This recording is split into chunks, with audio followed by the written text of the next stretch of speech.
Көжектайға қош келдің. Көжектаймен бірге жәндіктермен танысайық. Өрмекші, өнерлісі жәндіктің белгісіндей сәндіктің. Өрмекші бар өнерлі, иесі бол ақ жіптің.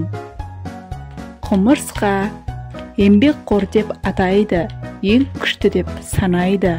Құмырсқа бар мықтышын, күшімен тау қалайды. Көбелек, құрттан шығат гүлденіп, қанаттары түрленіп, көбелекті көресің, жүрген десен гүл теріп. Ара, тисең тыныш тұрмайды, гуілдеп бір қоймайды. Бал жинайтын ара бар, көрсең көзің тоймайды. Маса, ызыңдайды ұшқанда, бірақ тыныш ұшқан ба. Маса ұшып жүреді, жазда ұйықтап жатқанда. Келесі кездескенше.